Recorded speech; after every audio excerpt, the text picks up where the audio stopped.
Ronaldo Abranches. Sou eu, olá você que está na rede e também adora ver bola na rede. Está começando o programa Bola na Rede. Aqui você tem o que de mais importante aconteceu ou acontecerá no esporte, com destaque para a grande paixão do futebol.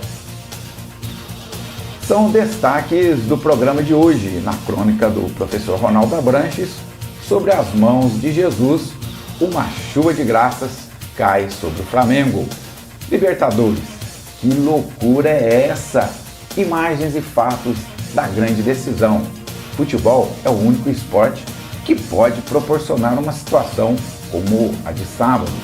Brasileirão, após a definição do campeão, o foco vai para a parte de baixo da tabela. Quem vai para a segunda divisão? O que vem por aí? Quais os jogos que serão destaques no Brasileirão na próxima rodada? Tem time que ainda não caiu, mas está andando na beirada da segundona. Será que vai dessa vez? No apito final, para quem será o cartão amarelo e o cartão vermelho dessa semana? Um programa aí dedicado à grande nação rubro-negra. Estou aqui, homenageando aí essa grande nação rubro-negra, campeã da Libertadores, bicampeã da Libertadores e também já campeão do Brasileirão 2019. Esses são os destaques que você vê aqui no programa Bola na Rede, na TV que pega em seu celular.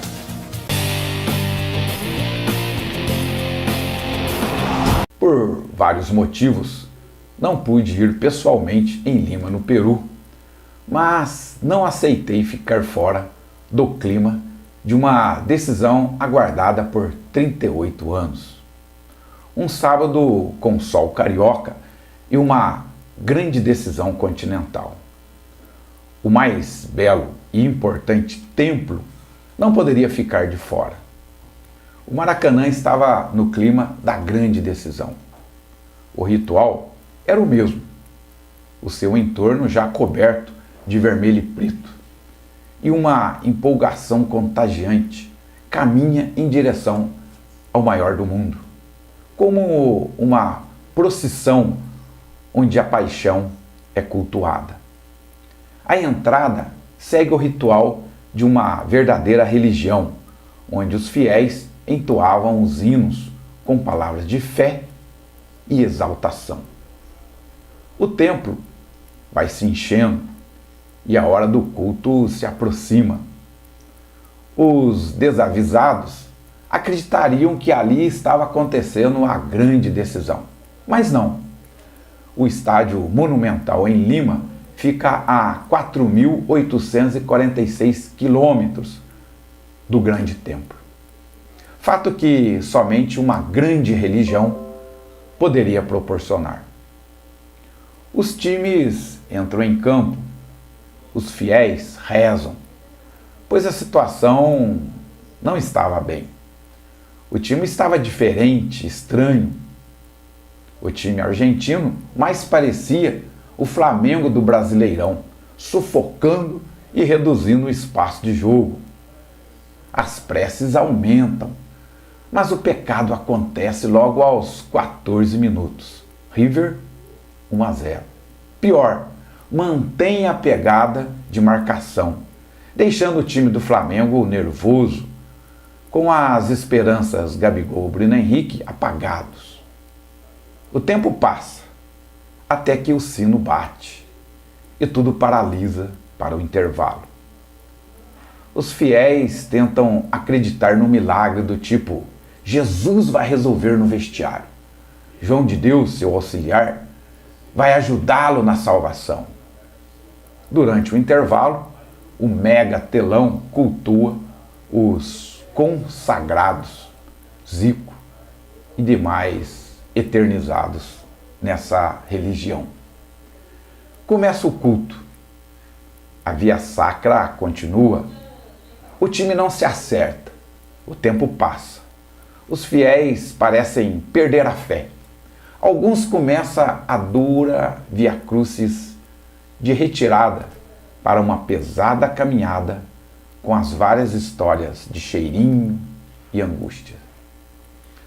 A noite chega e com ela uma suave chuva começa a cair sobre o templo. Com a chuva, o prenúncio que aquela noite que acabara de iniciar seria uma chuva de graças. Além da espera de 38 anos, ainda teve que esperar por 89 minutos de angústia e sofrimento. Mas a fé vence a teoria, a paixão vence a desilusão. Em apenas 3 minutos, um êxtase toma conta do templo. E tudo muda, tudo se transforma. A cerveja vira chuva, a tensão vira exaltação. A maioria entra em um processo de transe.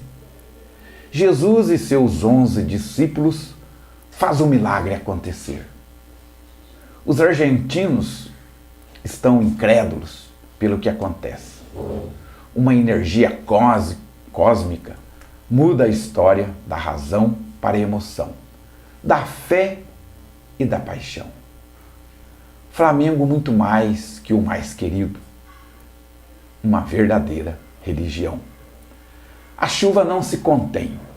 Chega o domingo, onde a TV intercala imagens do criador do Domingo Legal, que subiu aos céus, enquanto Jesus e seus discípulos descem para pisar em solo brasileiro em um domingo mais que legal. Um domingo que reservava novas graças. À tarde, mais um título cai de graça, sem precisar pisar em campo. É mais uma graça que despeja sobre a multidão de rubro-negros, que intercala o grito de campeão da América com o heptacampeão brasileiro. Uma verdadeira overdose de graças, de alegria, em um final de semana inesquecível. Pelo menos esse é a minha opinião.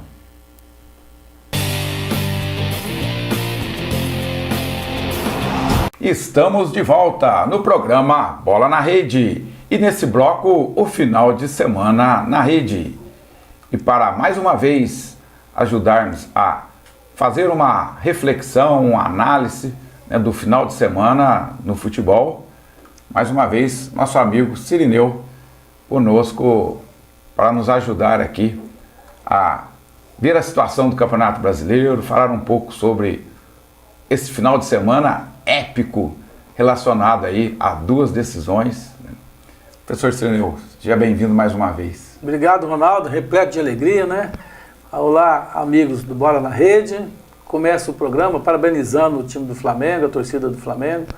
Excelente final de semana, com a conquista de 2 títulos no final de semana de uma vez só, né? Até um título acabou manchando a comemoração do outro, mas de qualquer forma uma conquista inédita, né? 2 títulos no final de semana é qualquer time que consegue. Histórico, isso vai demorar muito para acontecer de novo. Parabenizar a torcida do Flamengo e o time do Flamengo que realmente deu conta do recado. Legal, realmente é um final de semana diferente, um final de semana que principalmente para a torcida do Flamengo, né, ficou realmente na história em função dessa situação que, se analisar, é o calendário. Quer dizer, o calendário e também o fato do Palmeiras não ter conseguido, né, vencer o Grêmio. Acabou acontecendo essa situação de o Flamengo ser campeão, né, da Libertadores no sábado e no domingo a torcida estava com a cabeça no título da Libertadores e acabou sendo campeão brasileiro também. Eu particularmente estava, né, defendendo essa hipótese, que para a nação rubro-negra seria mais interessante que o título fosse em outro momento, exatamente para curtir, né? Porque ser campeão brasileiro, sobretudo no Campeonato Brasileiro, que é um dos mais difíceis, competitivo, é uma grande conquista. E acabou que esse título do Campeonato Brasileiro não teve assim a mesma intensidade que deveria ter, em função da torcida já estar totalmente envolvida com a Libertadores. Então, pode-se dizer que a torcida não curtiu da maneira que merecia, deveria, o título brasileiro, mas são situações que acontecem. Uma situação interessante, difícil de acontecer, e aconteceu nesse final de semana. A gente já havia até previsto aqui no nosso comentário, né, no último programa, havia dito que o Grêmio tinha chance de ganhar do Palmeiras, não era nada difícil do Grêmio ganhar do Palmeiras, ganhou, fez um bom resultado, o Flamengo foi beneficiado pelo resultado, mas na realidade o Flamengo foi campeão pelo mérito dele, sim, de atingir os pontos que ele atingiu durante todo o campeonato, de chegar ao ponto que chegou. O resultado de Palmeiras e Grêmio é um resultado normal de um clássico brasileiro numa situação nessa altura do campeonato. O Palmeiras perdeu para o Grêmio como poderia perder qualquer outra partida dentro do campeonato, que é normal. O que ficou um pouco, sobressaiu um pouco mais foi o time do Flamengo, que conquistou esses pontos antecipadamente e esperou apenas um resultado para poder favorecer o título. Então, parabéns ao Flamengo, que fez o... Mas antes de a gente falar do Campeonato Brasileiro, vamos explorar aqui, até porque uma decisão de um time brasileiro na Libertadores da América não é algo tão comum assim também. Tivemos agora essa campanha do Grêmio, que ajudou a elevar bastante o futebol brasileiro, que principalmente nessa oportunidade estava precisando, depois do 7-1, depois da Copa 2014, o futebol brasileiro ficou bastante manchado. Então, toda oportunidade, de tentar recuperar a imagem do futebol brasileiro é importante. O Grêmio ajudou demais nesse momento. E nesse ano de 2019, o Flamengo veio aí realmente demonstrando um futebol diferente, chamando a atenção, inclusive, da mídia do exterior. Então, essa foi uma grande decisão. Que bom que foi no sábado. Se fosse no meio de semana, talvez não teria a mesma penetração em relação à mídia, à participação. E foi um jogo diferente, principalmente para a torcida do Flamengo. A torcida do Flamengo sabia que ia ser um jogo muito difícil em função da tradição do time do River, da força que é o futebol argentino nesse estilo de torneio. E o Flamengo jogando com muita intensidade, mesmo sabendo a dificuldade. Eu acho que a torcida do Flamengo não esperava que o Flamengo ia ter tanta dificuldade como teve. Então, eu vou separar meu comentário de duas maneiras. Primeiro, o mérito do Flamengo, nós não vamos tirar da conquista. Eu acredito que realmente, na minha opinião, o Flamengo ganhava o jogo com maior tranquilidade. Eu achava que o Flamengo, pelo futebol que estava apresentando, que vem apresentando, eu achei que fizesse um jogo melhor. Mas, ao mesmo tempo, eu fiquei com a pulga atrás da orelha e ainda falei no último programa. É outra escola. O time do River é uma outra escola, uma escola diferente daquilo que o Flamengo vem enfrentando aqui no futebol brasileiro. Eu achei que o River poderia complicar, sim. E se a gente for analisar a partida de modo geral, eu que não assisti o jogo sem emoção, sem estar envolvido pela emoção, eu vi um time do Flamengo totalmente dominado pelo River. E o primeiro tempo principalmente. Depois da visão sua, você coloca a visão como torcedor.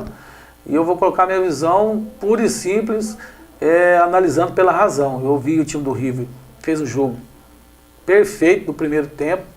Segundo tempo, boa parte do segundo tempo, o River conseguiu neutralizar o Flamengo. O Flamengo deu 3 chutes a gols no segundo tempo, embora teve uma chance clara de gol, perderam o gol, Acho que chutou a bola em cima do goleiro. Mas, tirando o Flamengo tentou domínio territorial, mas não conseguia criar oportunidade de gols. Eu acho que a maneira com que o River marcou. O técnico do River, ele planejou um sistema de marcação muito interessante. Realmente, ele identificando, estudou muito, com certeza, a articulação, a maneira que o Flamengo saía da defesa para o ataque, e ele realmente conseguiu neutralizar exatamente esse potencial que o Flamengo tem, principalmente muitas vezes pelas extremas, os próprios laterais, muitas vezes chegando no meio e ajudando fazer a transição, e ele fez com muita perfeição. Agora, exigiu isso, além de uma aplicação tática do time, né, do River muito forte, exigiu muito fisicamente. Tanto é que a gente já esperava que não era possível que o Grêmio ia aguentar essa intensidade de marcação o tempo todo. No final, um dos fatores que favoreceu o time do Flamengo foi exatamente, né, o cansaço do time do River. Então tá, o River, quando chegou os 87 minutos de jogo, eu percebi que o River tem mais dificuldade, né, de acesso. A gente resolveu se deslocar. Já estava se deslocando, ainda bem que ainda dentro, né, do interior ali da arquibancada, quando saiu o gol do Flamengo de empate, né, aí resolvemos voltar. Ou seja, eu estou colocando que praticamente todo mundo que estava ali já não estava acreditando mais, né? Embora na minha crônica eu, né, me referia aí aos fiéis, né, mas não estava fácil não, realmente estava difícil de acreditar. Tanto é que foi brincadeira, né, o êxtase. A torcida do Flamengo entrou em transe no momento do segundo gol. A gente via imagens assim de pessoas totalmente em transe. Tal é realmente a alegria que dominou o sentimento do rubro-negro. Realmente foi uma vitória assim inexplicável. Épica, né? Coisa bem diferente e emocionante. Para o torcedor, a melhor coisa que podia ter acontecido. Futebol tem final. dessas coisas. Eu sempre lembro um termo que Nelson Rodrigues, o grande Nelson Rodrigues, utilizava em situações assim que ele chamava de sobrenatural futebol clube. O futebol tem dessas coisas. Algumas coisas acontecem, parece que estava escrito e acaba acontecendo, né? E algumas coisas são inexplicáveis. Muito bem. Passado então, né, Libertadores, nosso internauta pôde ver aí algumas imagens. Vamos agora então passar para o Campeonato Brasileiro, que aí também um desfecho muito bom para a torcida do Flamengo. Mas o Campeonato Brasileiro tem essa característica, não é só o campeão. Você tem toda a questão, né, a motivação em relação à classificação, né, para a Libertadores da América, que gera uma competição muito grande. Você tem a fuga do rebaixamento, né, para a segunda divisão, que também talvez a cada ano mais disputado. E você tem também, que não podemos, né, esquecer, que a cada posição da classificação final do Campeonato Brasileiro tem, né, uma renda extra que os clubes recebem pela sua classificação. Então, quanto mais próximo, né, aí do topo da tabela, maior o valor que os clubes recebem, que na situação, principalmente dos clubes brasileiros, isso é extremamente importante. Então, o Campeonato Brasileiro tem emoção até o final, mesmo na 34ª rodada já saindo aí o campeão. Professor Cirineu, em relação à rodada, vamos passar aqui rapidamente os resultados de ontem, né, que é a 34ª rodada do Campeonato Brasileiro. Flamengo 4, Vasco 4, aquele jogo que foi antecipado. Santos 4, Cruzeiro 1. Cruzeiro precisando da vitória. Além de perder, ainda leva uma goleada. Então, o jogo do Cruzeiro, ganhando de 1-0, o time do Cruzeiro apresentando bem em campo, tocando bem a bola, né? O Santos, dentro da Vila Belmiro, não é fácil, o time do Santos é perigoso, né? O Cruzeiro toma 4-1 de virada em cima do Santos. Eu vejo que o Cruzeiro tem problemas na equipe dele, porque tem uma equipe de nome, uma equipe respeitada, mas porém não está jogando. Fica difícil a gente enxergar esse time do Cruzeiro na segunda divisão, com o plantel que tem. Mas do jeito que está, cada jogo não vence, empata, perde goleada, aí começa a ficar difícil. A gente faz crítica que os times estão lá embaixo. Avaí, Chapecoense, CSA, aí vem o Fluminense, Cruzeiro, Botafogo, Ceará. Se você vê o elenco desses times, Esses times não têm um elenco muito bom, mas o Cruzeiro tem um elenco bom. Sim. Então o Cruzeiro é um time que a equipe do Cruzeiro é uma equipe boa, contratou jogadores bons, tem jogadores bons. Então isso existe uma diferença. Por exemplo, Botafogo e Fluminense, o Fluminense talvez de nome melhor do que o Botafogo, né? Tem um elenco talvez um pouco melhor de nome, né? Mas não vem apresentando bom futebol. Agora o Cruzeiro tem um elenco muito bom que não justifica ele estar nessa posição. Algum problema mais sério acontece dentro do Cruzeiro. Problemas internos, né? Exatamente. Esse resultado aí de Santos 4, Cruzeiro 1, elevou o Santos para a segunda divisão. Hoje, para a segunda colocação. Hoje o Santos é o vice-líder. Então isso aí também representa renda, receita, né? Outro jogo, o jogo dos Atléticos, né? Atlético Mineiro 0, Atlético Paranaense 1, mais uma derrota do Atlético. Eu vejo que o Atlético vai acabar, acho que ele não consiga cair para a segunda divisão, mas realmente uma campanha horrível do Atlético. Exatamente, uma campanha em casa. O Atlético Paranaense vem pregando aí, né? É um fenômeno a ser estudado, né? Tá jogando aí diferente, está fazendo a diferença, mas ainda assim o Atlético Mineiro não poderia perder em casa. Em casa. Ele tem que jogar mais, está jogando muito pouco. Um outro jogo que o Cirineu gostou muito do resultado, com certeza. Botafogo em casa 1, Corinthians 0. O Corinthians mais uma derrota. Está ali segurando ali na classificação da Libertadores, levando sério risco de repente não conseguir classificar, e uma vitória extremamente importante para o Botafogo respirar. O Ronaldo, esse jogo aí você avalia bem. O Corinthians jogou como ele vem jogando sempre. Não tem, o Corinthians joga, toca a bola, não chuta no gol. Um time que não tem assim, não oferece perigo ao adversário. Não leva o time adversário a sofrer, né? Um time de nome, um time que tem jogadores bons. Eu acho que contratou mal alguns nomes, sim, mas ainda assim, se você comparar o elenco do Corinthians com o elenco do Botafogo, o Corinthians é muito superior ao time do Botafogo. Mas não está jogando o futebol que precisa jogar. Você põe Wagner Love, jogou com 2 centroavantes, né? E 2 centroavantes, o Botafogo não tem nenhum parecido com eles.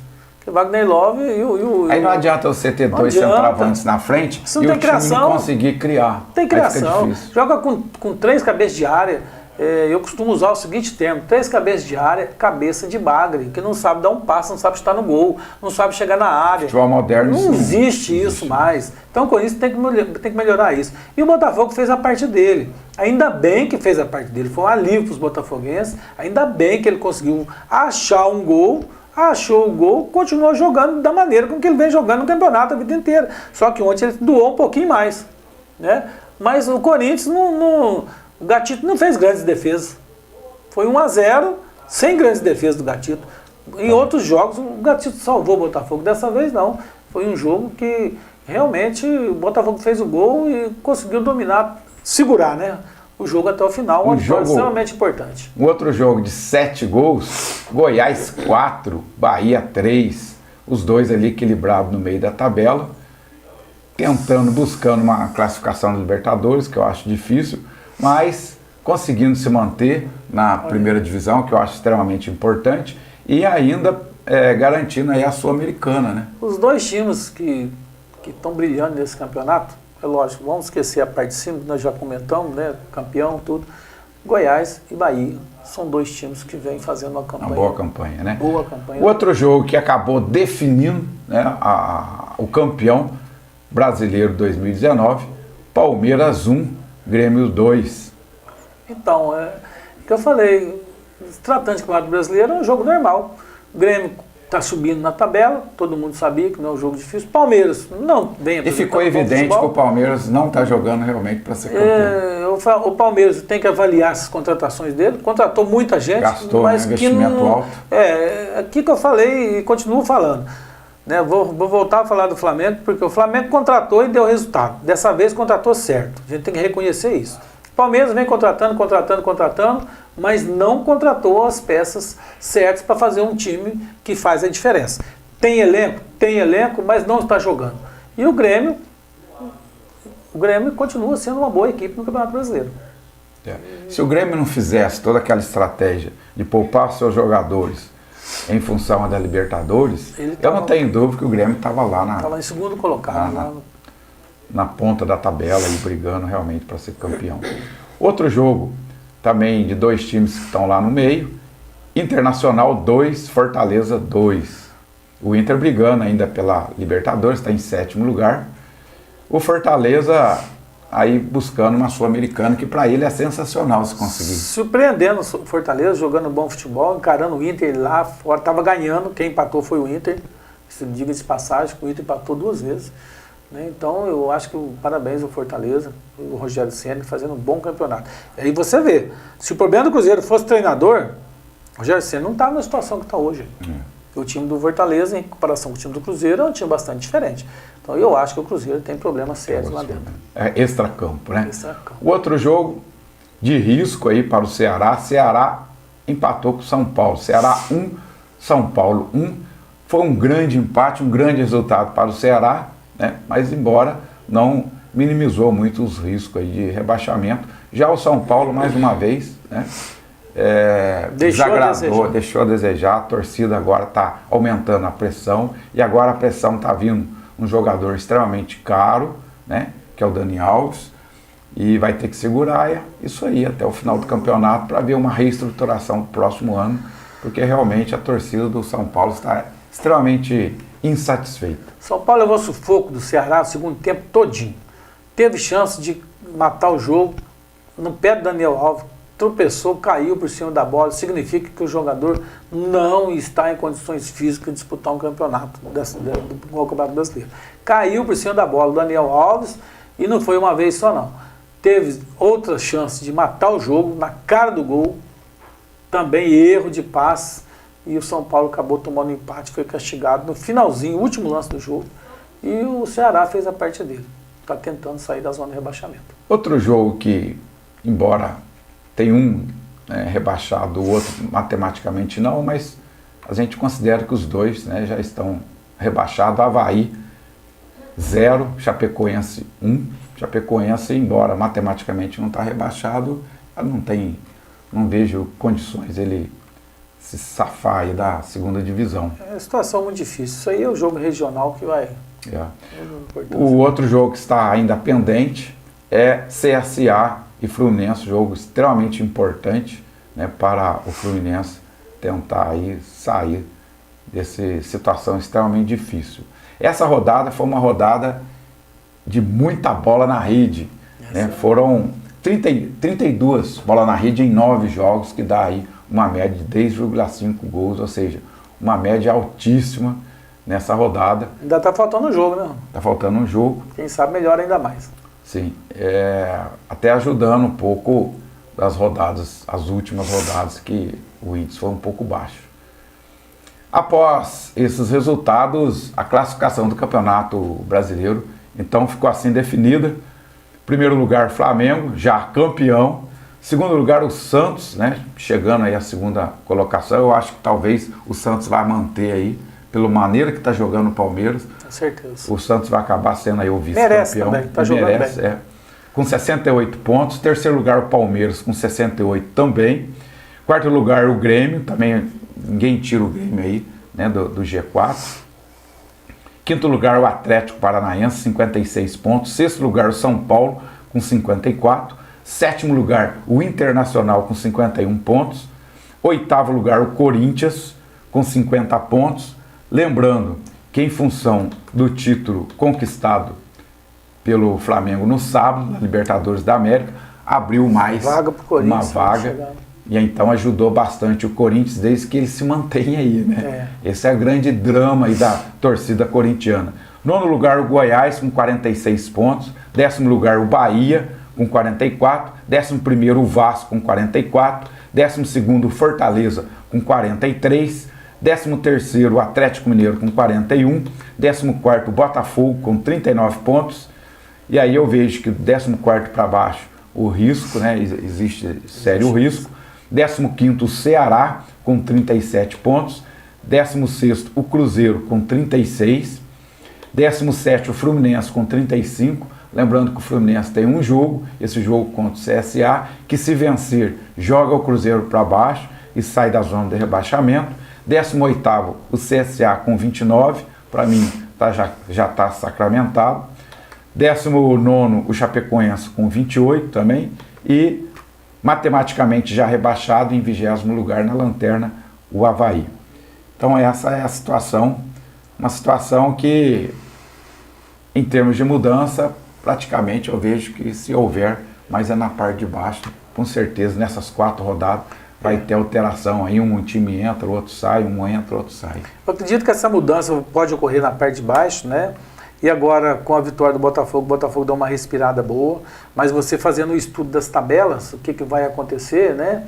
Se você verificar bem os resultados que nós temos pela frente aí, avaliando os adversários, eu acho que o Ceará tem os adversários mais difíceis, uma vez que vai pegar o Botafogo em casa, fora de casa no Ceará, o Botafogo em casa, jogo bastante difícil, muito difícil para o Ceará. E o Botafogo, pela tabela, eu acredito que ele tem a Chapecoense e tem o Ceará para fazer mais 6 pontos. Para ficar livre de vez, né, Ronaldo? Já que você está aí falando sobre as probabilidades, pedir para a produção colocar, né, o quadro que demonstra aí os próximos jogos. Existem outros que matematicamente têm condição ainda, possibilidade de ser rebaixado. Colocando os 4 mais próximos aí, que é Cruzeiro, Ceará, Fluminense e Botafogo, para o nosso internauta verificar os próximos jogos, né? Qual a maior dificuldade de cada time. Então, o Cruzeiro, né? Os próximos jogos, CSA em casa, Vasco fora, Grêmio fora e o último jogo decisivo aí, pegando o Palmeiras em casa. A missão do Cruzeiro.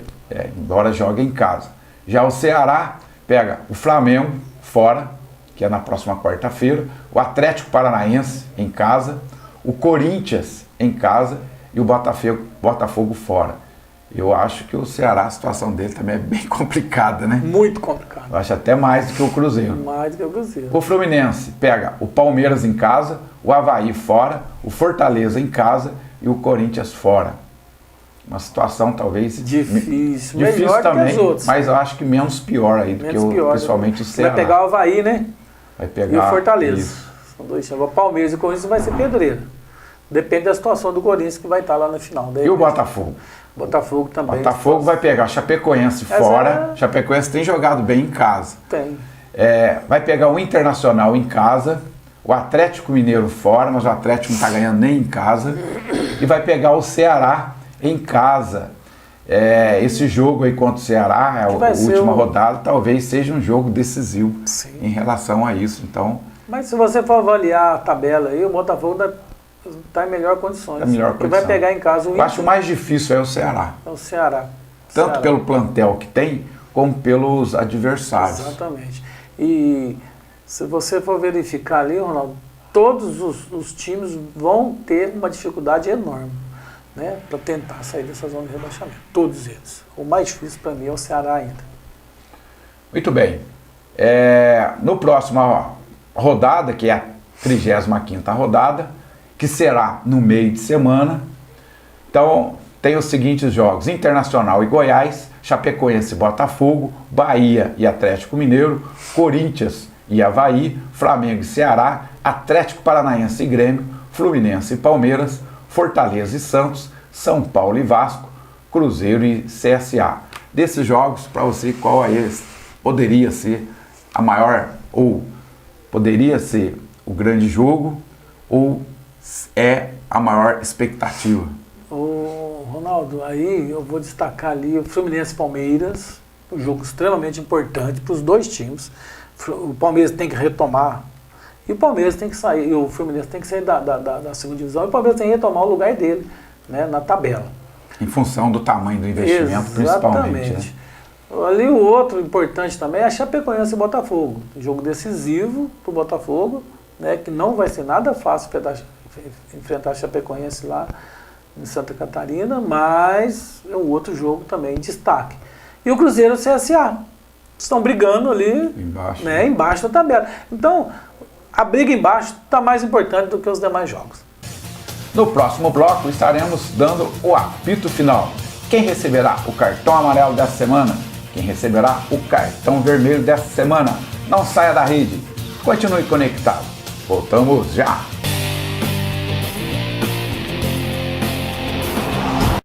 Estamos de volta no programa Bola na Rede. E agora, o nosso bloco, o apito final. Professor Cirineu, para quem vai o cartão amarelo dessa semana? O cartão amarelo vai para a pequena parcela da torcida do Flamengo que ajudou a criar aquele tumulto no final do desfile, uma comemoração bacana, de título. O pessoal tem que aprender a respeitar. O time do Flamengo chega cansado, vai fazer um desfile, faz um desfile. Todo desfile que eu conheço até hoje tem a hora do início e tem a hora do término. Eles praticamente não queriam aceitar o término. Imagina o cansaço dos jogadores, viagem, tensão. Estava tudo planejado. Como se diz, quando o cara do Flamengo sai do desfile, que era um momento normal, um encerramento, o pessoal entra em confronto e aí depois só vê as bombas estourando e essa pequena torcida aí atrapalhou toda a festa, manchou um pouco a festa. O cartão amarelo vai para esse pessoal que continua fazendo algazarra nos estádios. O meu cartão amarelo de hoje, ou seja, um alerta, vai para a comissão técnica do Flamengo em relação à preparação agora para o Mundial. É logo em cima, dia 17 de dezembro, já tem, né, um jogo pelo Mundial. E a gente tem observado aí nos últimos anos, principalmente quando envolve um clube brasileiro, eu fiquei muito na minha mente a última participação do Santos, quando foi para o Mundial, levou aquela goleada. Eu acho que houve uma falha estratégica de preparação. O Santos ficou durante muito tempo repoupando os jogadores, deixando os jogadores para a grande partida, e deu no que deu. Eu acho que o time do Santos tinha que competir, né? Então envolve um planejamento muito cuidadoso, que eu espero que a comissão técnica e a direção do Flamengo saiba fazer essa preparação, né, para que realmente o Flamengo possa chegar aí no Mundial realmente em condições de competir. E o cartão amarelo? Você entendeu? Para quem vai o cartão vermelho de hoje. Cartão vermelho. Olha só, eu vou dar o cartão vermelho duplo para a equipe do River e para o treinador do River, que subestimou no final da partida a equipe do Flamengo. Ele deveria ter um cuidado maior no momento em que se está disputando uma decisão, uma final de Libertadores, você com o placar a seu favor e deu um apagão no time do River. Deu um apagão ali de 3 minutos, né? Eu acho que isso não pode acontecer. Uma decisão numa equipe, fatal, né? Não pode acontecer. Principalmente num time contra o Flamengo, com jogadores de frente. Exatamente, é o time de qualidade do Flamengo, você sabendo que o time do Flamengo é um time de qualidade, o treinador estudou o time do Flamengo. Então, ali faltou, ele mexeu errado no time, né? Você pode observar, você é flamenguista, você sabe disso, você viu que ele mexeu errado. Todo mundo vai ver que ele mexeu errado no time. E essa mexida trouxe ali um prejuízo enorme para a equipe que já estava contando com o título, né? E o time do River também, aí entra os jogadores dentro do campo, né? Quem joga bola sabe. Quem joga bola... Concentração tem que ser 100%. O jogo só termina no apito do juiz. Então, perdeu a concentração. Eu vou dar o cartão vermelho para os dois que realmente... ali. E quem se aproveitou, não tem aqui, né, Ronaldo? Tem um cartão vermelho e cartão amarelo, não tem um destaque. O destaque foi para o Flamengo, que ganhou. E fez o papel dele. Legal. O meu cartão vermelho dessa semana vai para meia dúzia. A gente não pode dizer que é a torcida do Flamengo, mas meia dúzia de vândalos. É da torcida organizada. Normalmente, toda a torcida organizada tem lá alguns torcedores, e muitas vezes a gente nem pode chamar de torcedores, né? Que fizeram aquilo, uma festa bonita, merecida, nação rubro-negra há 38 anos entalada, né? Então extravasar, né, tudo isso, e meia dúzia ali de torcedores gerando aquele tumulto, muitas famílias, crianças, né, infelizmente. E aí, como nós estamos no país da impunidade, continua esse tipo de cena acontecendo. Então, Por isso o meu cartão vermelho vai exatamente para esses vândalos, meia dúzia só, mas não quero aqui considerar como torcedor, são vândalos. Muito bem, estamos aqui encerrando mais um programa Bola na Rede. Obrigado, meu amigo Cirineu, por mais uma vez estar aqui conosco. Eu que agradeço a participação, parabenizo aí o Flamengo pelas duas conquistas, né? E muito importante, a conquista do Campeonato Brasileiro. Eu tenho certeza que vai melhorar muito o nível do Campeonato Brasileiro para o ano que vem. Quem quiser ser campeão vai ter que mudar a forma de jogar, vai ter que contratar melhor o seu elenco. Então, principalmente vai elevar o nível do Campeonato a Brasileiro. comissão técnica, né? Com certeza. A gente sabe que está fazendo é muito importante para o futebol brasileiro. Você que está na rede, a você dedicamos esse programa. Na próxima semana estaremos aqui novamente na TV que pega em seu celular para levar tudo de mais importante que rolou e que estará rolando. Este foi o programa Bola na Rede. Até o próximo programa.